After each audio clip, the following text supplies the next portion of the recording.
Honor Among Sportsmen by Richard Connell. Each with his favorite hunting pig on a stout string, a band of the leading citizens of Montpont moved in dignified procession down the Rue Victor Hugo in the direction of the hunting preserve. It was a mild, delicious Sunday, cool and tranquil as a pool in a woodland glade. To Perigord alone come such days. Peace was in the air, and the murmur of voices of men intent on a mission of moment. The men of Montpont were going forth to hunt truffles. As Brillat-Savarin points out in his Physiology of Taste, all France is inordinately truffaliferous, and the province of Perigord particularly so.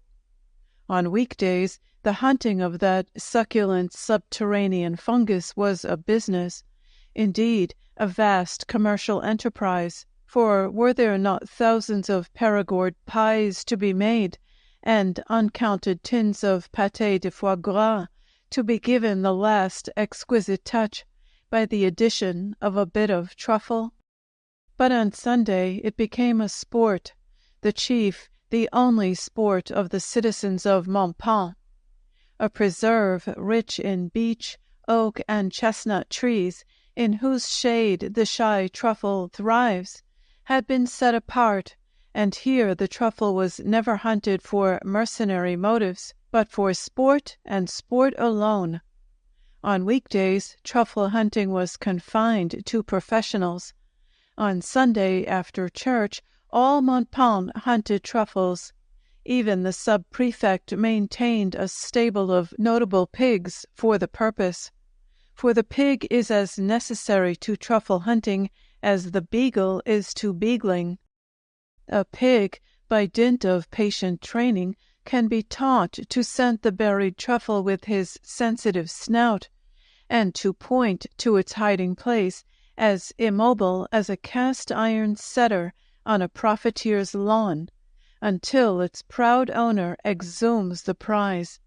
An experienced pointing pig with a creditable record brings an enormous price in the markets of Montpont. At the head of the procession that kindly Sunday marched Monsieur Bonticu and Monsieur Pantan, with the decisive but leisurely tread of men of affairs. They spoke to each other with an elaborate ceremonial politeness, for on this day at least they were rivals. On other days they were bosom friends. Today was the last of the fall hunting season, and they were tied with a score of some 200 truffles each for the championship of Montpont, an honor beside which winning the Derby is nothing, and the Grand Prix de Rome a mere bauble in the eyes of all Perigord. Today was to tell whether the laurels would rest on the round pink brow of Monsieur Bonticu, or the oval olive brow of Monsieur Pantan. Monsieur Bonticu was the leading undertaker of Montpont, and in his stately appearance he satisfied the traditions of his calling. He was a large man of 40 or so, and in his special hunting suit of jade-hued cloth he looked from a distance to be an enormous green pepper. His face was vast and many-chinned, and his eyes had been set at the bottom of wells sunk deep in his pink face. It was said that even on a bright noon he could see the stars, as ordinary folk can by peering up from the bottom of a mine-shaft. They were small and cunning, his eyes, and a little diffident. In Montpont he was popular. Even had his heart not been as large as it undoubtedly was, his prowess as a hunter of truffles, and his complete devotion to that art — he insisted it was an art — would have endeared him to all right-thinking Montpontians. He was a bachelor, and said more than once, as he sipped his old Anjou in the Café de l'Univers, "I marry? Bonticu marry? That is a cause of laughter, my friends. I have my little house, a good cook, and my Anastasie. What more could mortal ask? Certainly not an Eve in his paradise. I marry? I be dad to a collection of squealing, wiggling cabbages? I laugh at the idea. Anastasie was his pig, a prodigy at detecting truffles, and his most priceless treasure.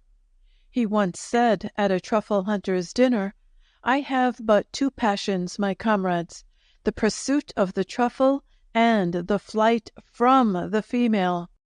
Monsieur Pantan had applauded this sentiment heartily. He, too, was a bachelor. He combined lucratively the offices of town veterinarian and apothecary, and had written an authoritative book, The Science of Truffle Hunting. To him it was a science, the first of sciences. He was a fierce-looking little man, with bellicose eyes and bristling mustachio, and quick, nervous hands that always seemed to be rolling endless thousands of pills. He was given to fits of temper, but that is rather expected of a man in the south of France. His devotion to his pig, Clotilde, atoned in the eyes of Montpont for a slightly irascible nature. The party by now had reached the hunting preserve, and with eager, serious faces they lengthened the leashes on their pigs and urged them to their task.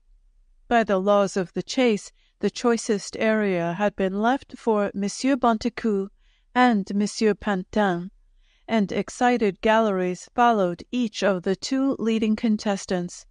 Bets were freely made. In a scant 9 minutes by the watch, Anastasie was seen to freeze and point. Monsieur Bonticu plunged to his plump knees, whipped out his trowel, dug like a badger, and in another minute brought to light a handsome truffle, the size of a small potato, blackish-gray as the best truffles are, and studded with warts. With a gesture of triumph, he exhibited it to the umpire and popped it into his bag. He rewarded Anastasie with a bit of cheese and urged her to new conquests. But a few seconds later, Monsieur Pantan gave a short hop, skip, and jump, and all eyes were fastened on Clotilde, who had grown motionless save for the tip of her snout, which quivered gently. Monsieur Pantan dug feverishly and soon brandished aloft a well-developed truffle. So the battle waged. At one time, by a series of successes, Monsieur Bonticu was 3 up on his rival, but Clotilde, by a bit of brilliant work beneath a chestnut tree, brought to light a nest of 4 truffles and sent the Pantan colors to the van. The sun was setting, time was nearly up. The other hunters had long since stopped, and were clustered about the 2 chief contestants, who, pale but collected, bent all their skill to the hunt. Practically every square inch of ground had been covered. But one propitious spot remained, the shadow of a giant oak, and, moved by a common impulse, the stout Bonticu and the slender Pantan simultaneously directed their pigs toward it. But a little minute of time now remained. The gallery held its breath. Then a great shout made the leaves shake and rustle. Like 2 perfectly synchronized machines, Anastasie and Clotilde had frozen and were pointing. They were pointing to the same spot. Monsieur Pantan, more active than his rival, had darted to his knees, his trowel poised for action. But a large hand was laid on his shoulder politely, and the silky voice of Monsieur Bonticu said, "If Monsieur will pardon me, may I have the honor of informing him that this is my find?" Monsieur Pantan, trowel in mid-air, bowed as best a kneeling man can. "I trust," he said coolly, "that Monsieur will not consider it an impertinence if I continue to dig up what my Clotilde has, beyond peradventure, discovered. And I hope Monsieur will not take it amiss if I suggest that he step out of the light as his shadow is not exactly that of a sapling. Monsieur Bonticu was trembling, but controlled. With profoundest respect, he said, from deep in his chest, "I beg to be allowed to inform Monsieur that he is, if I may say so, in error. I must ask Monsieur, as a sportsman, to step back and permit me to take what is justly mine." Monsieur Pantan's face was terrible to see, but his voice was icily formal. "I regret," he said, "that I cannot admit Monsieur's contention. In the name of sport and his own honor, I call upon Monsieur to retire from his position." "That," said Monsieur Bonticu, "I will never do." They both turned faces of appeal to the umpire. That official was bewildered. "It is not in the rules, Monsieur," he got out confusedly. "In my 40 years as an umpire, such a thing has not happened. It is a matter to be settled between you personally." As he said the words, Monsieur Pantan commenced to dig furiously. Monsieur Bonticu dropped to his knees and also dug, like some great green panic-stricken beaver. Mounds of dirt flew up. At the same second they spied the truffle, a monster of its tribe. At the same second the plump fingers of Monsieur Bonticu and the thin fingers of Monsieur Pantan closed on it. Cries of dismay rose from the gallery. "It is the largest of truffles," called voices. "Don't break it. Broken ones don't count." But it was too late. Monsieur Bonticu tugged violently, as violently tugged Monsieur Pantan. The truffle, indeed a giant of its species, burst asunder. The two men stood, each with his half, each glaring. "I trust," said Monsieur Bonticu, in his hollowest death-room voice, "that Monsieur is satisfied. I have my opinion of Monsieur as a sportsman, a gentleman, and a Frenchman." "For my part," returned Monsieur Pantan with rising passion, "it is impossible for me to consider Monsieur as any of the three." "What's that you say?" cried Monsieur Bonticu, his big face suddenly flamingly red. "Monsieur, in addition to the defects in his sense of honor, is not also deficient in his sense of hearing," returned the smoldering Pantan. "Monsieur is insulting. That is his hope." Monsieur Bonticu was aflame with a great seething wrath, but he had sufficient control of his sense of insult to jerk at the leash of Anastasie and say, in a tone all Montpont could hear, "Come, Anastasie, I once did Monsieur Pantan the honor of considering him your equal. I must revise my estimate. He is not your sort of pig at all." Monsieur Pantan's eyes were blazing dangerously, but he retained a slipping grip on his emotions long enough to say, "Come, Clotilde, do not demean yourself by breathing the same air as Monsieur and Madame Bonticu." The eyes of Monsieur Bonticu, ordinarily so peaceful, now shot forth sparks. Turning a livid face to his antagonist, he cried aloud, "Monsieur Pantan, in my opinion you are a puff-ball." This was too much, for to call a truffle hunter a puff-ball is to call him a thing unspeakably vile. In the eyes of a true lover of truffles, a puff-ball is a noisome, obscene thing. It is a false truffle. In truffledom it is a fighting word. With a scream of rage, Monsieur Pantan advanced on the bulky Bonticu. "By the thumbs of Saint Front," he cried, "you shall pay for that, Monsieur Aristide Gontran Louis Bonticu. Here and now, before all Montpont, before all Périgord, before all France, I challenge you to a duel to the death." Words rattled and jostled in his throat, so great was his anger. Monsieur Bonticu stood motionless. His full-moon face had gone white. The half of truffle slipped from his fingers. For he knew, as they all knew, that the dueling code of Perigord is inexorable. It is seldom nowadays that the Perigordians, even in their hottest moments, say the fighting word, for once a challenge has passed, retirement is impossible, and a duel is a most serious matter. By rigid rule, the challenger and challenged must meet at daybreak in mortal combat. At 20 paces they must each discharge 2 horse pistols. Then they must close on each other with sabres. Should these fail to settle the issue, each man is provided with a poniard for the most intimate stages of the combat. Such duels are seldom bloodless. Monsieur Bonticu's lips formed some syllables. They were, "You are aware of the consequences of your words, Monsieur Pantan?" "Perfectly. You do not wish to withdraw them?"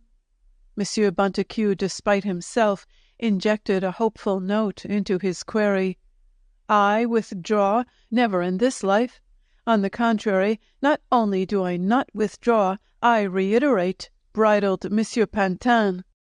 In a requiescat in pace voice, Monsieur Bonticu said, "So be it. You have sealed your own doom, monsieur. I shall prepare to attend you first in the capacity of an opponent, and shortly thereafter in my professional capacity." Monsieur Pantan sneered openly. "Monsieur the undertaker had better consider in his remaining hours whether it is feasible to embalm himself or have a stranger do it." With this thunderbolt of defiance, the little man turned on his heel and stumped from the field. Monsieur Bonticu followed at last, but he walked as one whose knees have turned to meringue glacée. He went slowly to his little shop and sat down among the coffins. For the first time in his life, their presence made him uneasy. A big new one had just come from the factory. For a long time he gazed at it. Then he surveyed his own full-blown physique with a measuring eye. He shuddered. The light fell on the silver plate on the lid, and his eyes seemed to see engraved there, "Monsieur Aristide Gontran Louis Bonticu died in the 41st year of his life on the field of honor. He was without peer as a hunter of truffles. May he rest in peace." With almost a smile, he reflected that this inscription would make Monsieur Pantan very angry. Yes, he would insist on it. He looked down at his fat fists and sighed profoundly and shook his big head. They had never pulled a trigger or gripped a sword hilt. The knife, the peaceful table knife, the fork, and the leash of Anastasie, those had occupied them. Anastasie. A globular tear rose slowly from the wells in which his eyes were set, and, unchecked, wandered gently down the folds of his face. Who would care for Anastasie? With another sigh that seemed to start in the caverns of his soul, he reached out and took a dusty book from a case and bent over it. It contained the time-honored dueling code of ancient Perigord. Suddenly, as he read, his eyes brightened, and he ceased to sigh. He snapped the book shut, took from a peg his best hat, dusted it with his elbow, and stepped out into the starry Perigord night. At high noon, 3 days later, as duly decreed by the dueling code, Monsieur Pantan, in full evening dress, appeared at the shop of Monsieur Bonticu, accompanied by 2 solemn-visaged seconds, to make final arrangements for the affair of honor. They found Monsieur Bonticu sitting comfortably among his coffins. He greeted them with a serene smile. Monsieur Pantan frowned portentously. "We have come," announced the chief second, Monsieur Dufond, the town butcher, "as the representatives of this grossly insulted gentleman, to demand satisfaction. The weapons and conditions are, of course, fixed by the code. It remains only to set the date. Would Friday at dawn in the truffle preserve be entirely convenient for monsieur?" Monsieur Bonticu's shrug contained more regret than 100 words could convey. "Alas, it will be impossible, monsieur," he said, with a deep bow. "Impossible? But yes, I assure Monsieur that nothing would give me more exquisite pleasure than to grant this gentleman," he stressed this word, "the satisfaction that his honor," he also stressed this word, "appears to demand. However, it is impossible." The seconds and Monsieur Pantan looked at Monsieur Bonticu and at each other. "But this is monstrous," exclaimed the chief second. "Is it that Monsieur refuses to fight?" Monsieur Bonticu's slowly shaken head indicated most poignant regret. "But no, Monsieur," he said, "I do not refuse. Is it not a question of honor? Am I not a sportsman? But, alas, I am forbidden to fight." "Forbidden?" "Alas, yes." "But why?" "Because," said Monsieur Bonticu, "I am a married man." The eyes of the three men widened. They appeared stunned by surprise. Monsieur Pantan spoke first. "You married?" he demanded. "But certainly." "When?" "Only yesterday." "To whom? I demand proof." "To Madame Aubusson of Barbast." "The widow of Sergeant Aubusson?" "The same." "I do not believe it," declared Monsieur Pantan. Monsieur Bonticu smiled, raised his voice, and called, "Angelique, Angelique, my dove, will you come here a little moment?" "What, and leave the lentil soup to burn?" came an undoubtedly feminine voice from the depths of the house. "Yes, my treasure." "What a pest you are, Aristide," said the voice, and its owner, an ample woman of perhaps 30, appeared in the doorway. Monsieur Bonticu waved a fat hand toward her. "My wife, Monsieur," he said. She bowed stiffly. The three men bowed. They said nothing. They gaped at her. She spoke to her husband. "Is it that you take me for a Punch and Judy show, Aristide?" "Ah, never, my rosebud," cried Monsieur Bonticu with a placating smile. "You see, my own, these gentlemen wished—" "There," she interrupted, "the lentil soup. It burns." She hurried back to the kitchen. The three men, Monsieur Pantan and his seconds, consulted together. "Beyond question," said Monsieur Dufond, "Monsieur Bonticu cannot accept the challenge. He is married. You are not.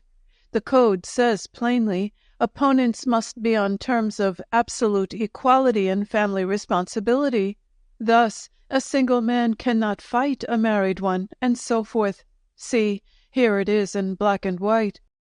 Monsieur Pantan was boiling as he faced the calm Bonticu. "To think," stormed the little man, "that truffles may be hunted, yes, even eaten by such a man. I see through you, monsieur. But think not that a Pantan can be flouted. I have my opinion of you, Monsieur the Undertaker." Monsieur Bonticu shrugged. "Your opinions do not interest me," he said, "and only my devotion to the cause of free speech makes me concede that you are entitled to an opinion at all. Good morning, monsieur, good morning." He bowed them down a lane of caskets and out into the afternoon sunshine. The face of Monsieur Pantan was black. Time went by in Perigord. Other truffle hunting seasons came and went, but Monsieur Bonticu and Pantan entered no more competitions. They hunted, of course, the one with Anastasie, the other with Clotilde, but they hunted in solitary state and studiously avoided each other. Then one day Monsieur Pantan's hairy countenance, stern and determined, appeared like a genie at the door of Monsieur Bonticu's shop. The rivals exchanged profound bows. "I have the honor," said Monsieur Pantan in his most formal manner, "to announce to Monsieur that the impediment to our meeting on the field of honor has been at last removed, and that I am now in a position to send my seconds to him to arrange that meeting. May they call tomorrow at high noon?" "I do not understand," said Monsieur Bonticu, arching his eyebrows. "I am still married."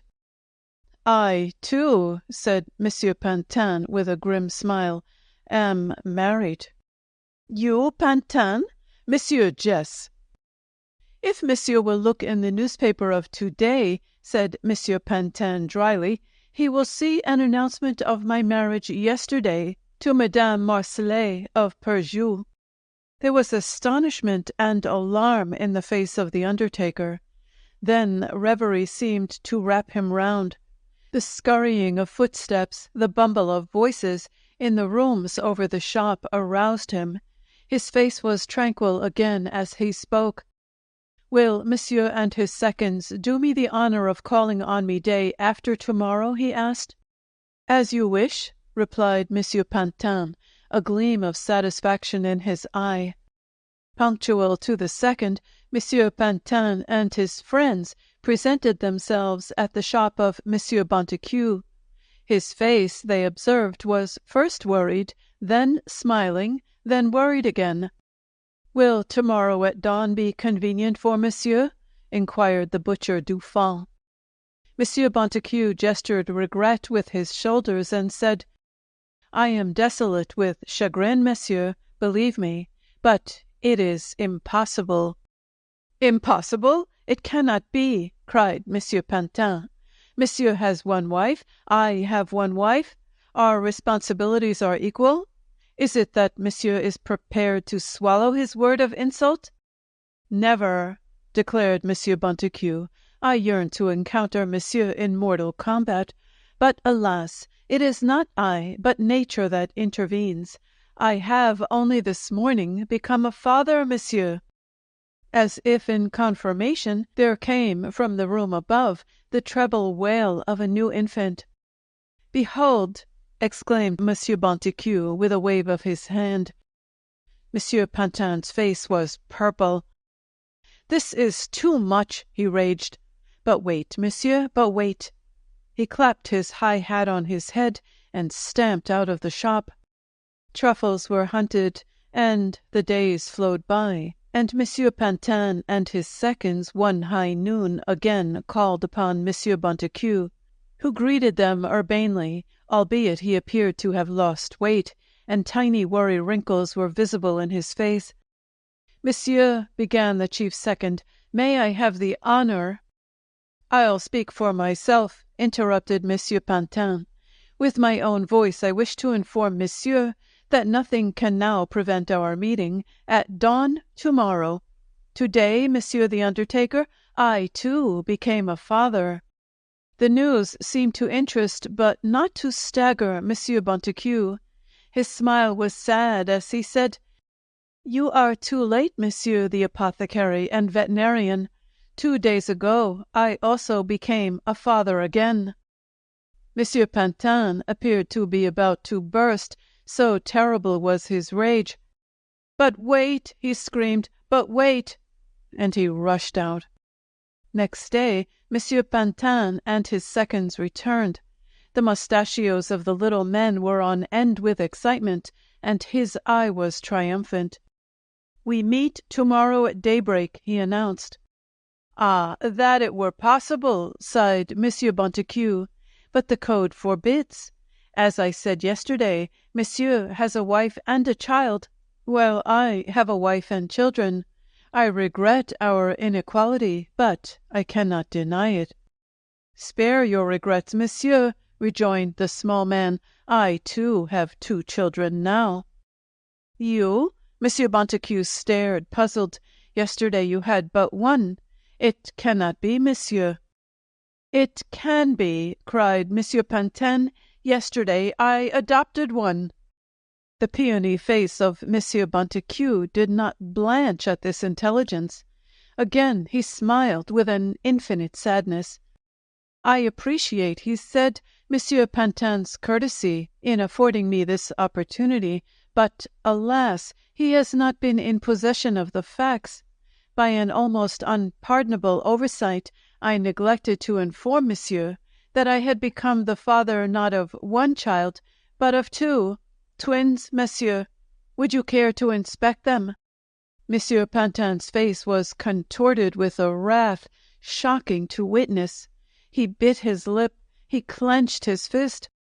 "The end is not yet," he shouted. "No, no, monsieur. By the thumbs of Saint Front, I shall adopt another child." At high noon next day, 3 men in grave parade went down the Rue Victor Hugo and entered the shop of Monsieur Bonticu.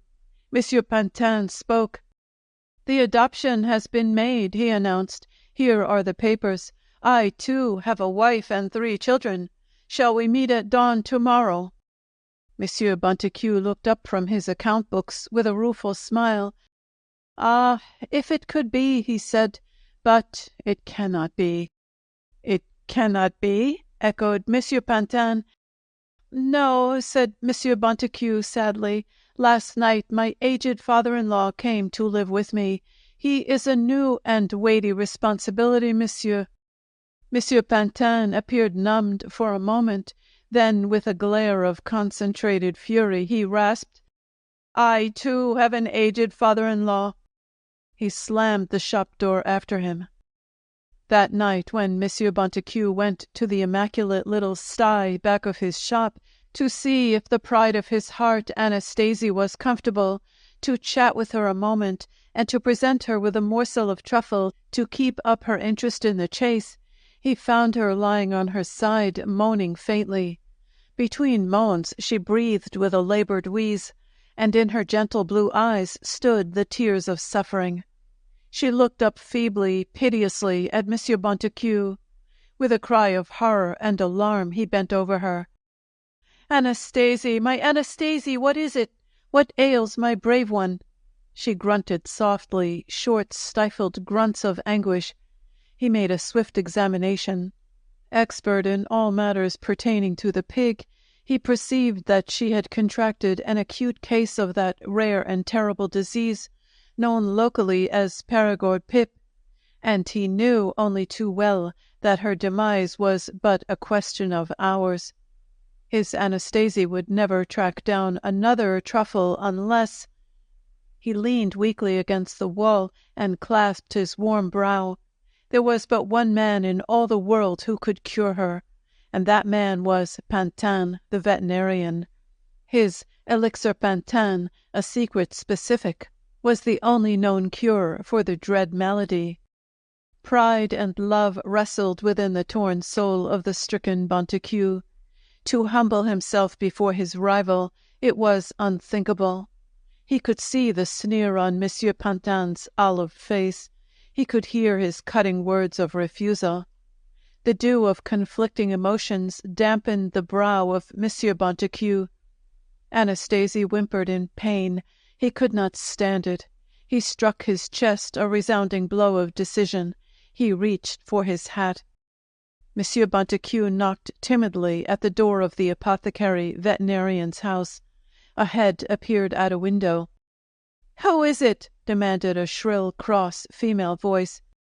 "It is I, Bonticu. I wish to speak with Monsieur Pantan." "Nice time to come," complained the lady. She shouted into the darkness of the room, "Pantan, Pantan, you sleepy lout, wake up! There's a great oaf of a man outside wanting to speak to you." "Patience, my dear Rosalie, patience," came the voice of Monsieur Pantan. It was strangely meek. Presently the head of Monsieur Pantan, all nightcap and mustachios, was protruded from the window. "You have come to fight?" he asked. "But no." "Bah! Then why wake me up this cold night?" "It is a family matter, monsieur," said the shivering Bonticu, "a matter the most pressing." "Is it that monsieur has adopted an orphanage?" inquired Pantan, "or brought 9 old aunts to live with him?" "No, no, monsieur. It is most serious. It is Anastasie. She is dying." "1,000 regrets, but I cannot act as pallbearer," returned Monsieur Pantan, preparing to shut the window. "Good night." "I beg monsieur to attend a little second," cried Monsieur Bonticu. "You can save her." "I save her?" Monsieur Pantan's tone suggested that the idea was deliciously absurd. "Yes, yes, yes," cried Bonticu, catching at a straw. "You alone. She has the Perigord pip, Monsieur. Ah, indeed. Yes, one cannot doubt it. Most amusing. You are cruel, Monsieur, cried Bonticu. She suffers. Ah, how she suffers. She will not suffer long, said Pantan coldly. There was a sob in Bonticu's voice as he said, I entreat Monsieur to save her. I entreat him as a sportsman. In the window, Monsieur Pantan seemed to be thinking deeply. I entreat him as a doctor. The ethics of his profession demand. You have used me abominably, Monsieur, came the voice of Pantan. But when you appeal to me as a sportsman and a doctor, I cannot refuse. Wait. The window banged down, and in a second or so Monsieur Pantan, in hastily donned attire, joined his rival, and silently they walked through the night to the bedside of the dying Anastasie. Once there, Monsieur Pantan's manner became professional, intense, impersonal. Warm water, buckets of it, he ordered. Yes, Monsieur. Olive oil and cotton. Yes, Monsieur. With trembling hands, Monsieur Bonticu brought the things desired, and hovered about, speaking gently to Anastasie, calling her pet names, soothing her. The apothecary veterinarian was busy. He forced the contents of a huge black bottle down her throat. He anointed her with oil, water, and unknown substances. He ordered his rival about briskly. Rub her belly. Bonticu rubbed violently. Pull her tail. Bonticu pulled. Massage her limbs. Bonticu massaged till he was gasping for breath. The light began to come back to the eyes of Anastasie, the rose hue to her pale snout. She stopped whimpering. Monsieur Pantan rose with a smile. The crisis is past, he announced. She will live. What in the name of all the devils? This last ejaculation was blurred and smothered, for the overjoyed Bonticu, with the impulsiveness of his warm southern nature, had thrown his arms about the little man and planted loud kisses on both hairy cheeks. They stood facing each other, oddly shy. If Monsieur would do me the honor, began Monsieur Bonticu a little thickly, I have some ancient port. A glass or two after that walk in the cold would be good for Monsieur, perhaps. If Monsieur insists, murmured Pantan. Monsieur Bonticu vanished and reappeared with a cobwebbed bottle. They drank. Pantan smacked his lips. Timidly, Monsieur Bonticu said, I can never sufficiently repay Monsieur for his kindness. He glanced at Anastasie, who slept tranquilly.